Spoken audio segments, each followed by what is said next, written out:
السلام علیکم۔ اردو فکشن میں خوش آمدید۔ آج کا ناول نان بائی کی بیٹی، مصنفہ انیسہ سعید۔ اس کی فرمائش کی ہے دستگیر شہزاد اور جے کے نے۔ اس شہر کا موسم بہت سرد تھا اور اسے اتنی سردی کی عادت نہیں تھی۔ وہ اجنبی شہر، نئی نوکری، رہنے کا نامناسب ٹھکانہ، کھانے پینے کے غلط اوقات اور نامناسب بندوبست، عملی زندگی، مکے بازی کے دستانے پہن کر اس سے ہاتھ ملانے آئی تھی۔ یہاں آنے کے پہلے ہفتے کے اندر ہی اسے اندازہ ہو چکا تھا کہ گھر اور گھر والوں کا ساتھ کتنا سکون بخش تصور تھا، لیکن وہ اپنی ضدی طبیعت اور چیلنج قبول کرنے والے مزاج کے ہاتھوں مجبور تھا۔ اس نے گھر سے آنے والی فون کالز کے جواب میں "جاب بالکل ٹھیک جا رہی ہے" جیسے جواب دے کر انہیں اپنی طرف سے مطمئن کر دیا تھا۔ "تم ادھر کیوں نہیں گئے عذرا اور بھابھی کی طرف میں نے تمہیں کتنی تاکید کی تھی"۔ امی نے البتہ اسے 2-3 مرتبہ یاد دلایا تھا۔ "کیا ضرورت ہے امی، میں جہاں ہوں بہت خوش ہوں، کوئی تنگی ہوتی تو ضرور جاتا"۔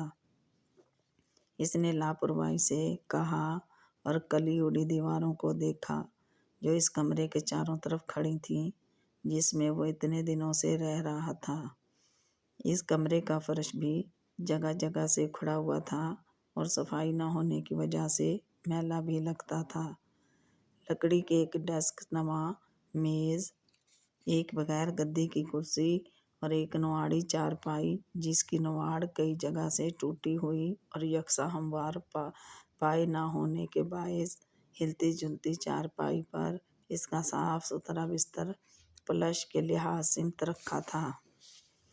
یہ بستر امی نے یہاں آتے ہوئے اپنی جستی پیٹی میں سلیقے سے جمے بستروں کی تہہ سے نکالا تھا اور 2 دن دھوپ میں رکھ کر اسے حرارت اور ہوا پہنچا کر فرنائل کی بو کا اثر کم کرنے کی کوشش میں مصروف رہی تھیں۔ یہ لحاف اور یہ گدا میں نے اس سال گرمیوں میں بنوائے تھے۔ وہ کس کی طرف سے سوال کیے جانے کے بغیر ہی ہر ایک کو بتائی جاتی۔ لحاف کا کپڑا میں نے روبی کے ہاتھ منگوایا تھا کوئٹہ سے اور اس کا استر میں نے خود خریدا تھا کلیم کلاتھ والوں سے پچھلے سال ابا جان جو روئی بہاولپور سے لائے تھے وہی دھنکوا کر بھری ہے۔ ڈورے میں نے خود ڈالے ہیں، وہ مزید وضاحت کرتیں اور ہولڈال کھول کر کپڑے سے جھاڑتیں۔ داؤد صحن میں رکھی کرسی پر نیم دراز سستی سے بند ہوتی آنکھوں کو بامشکل کھولتا اور امی کی کارروائیاں دیکھتے ہوئے ان کی باتیں سنتا۔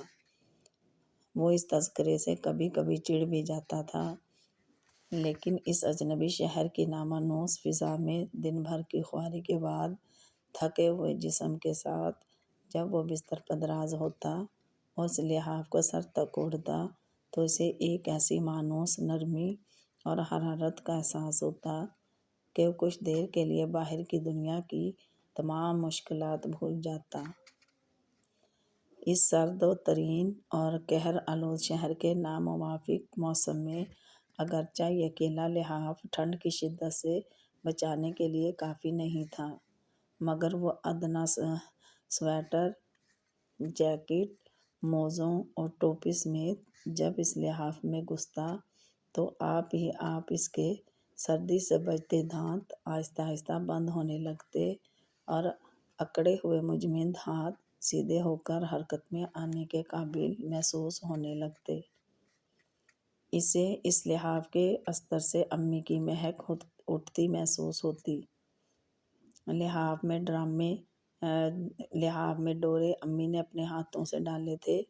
اسے امی کی گفتگو یاد آتی تو گھر سے اور گھر والوں سے دوری کا احساس شدت پکڑ جاتا اور آنکھیں بھیگنے لگتیں۔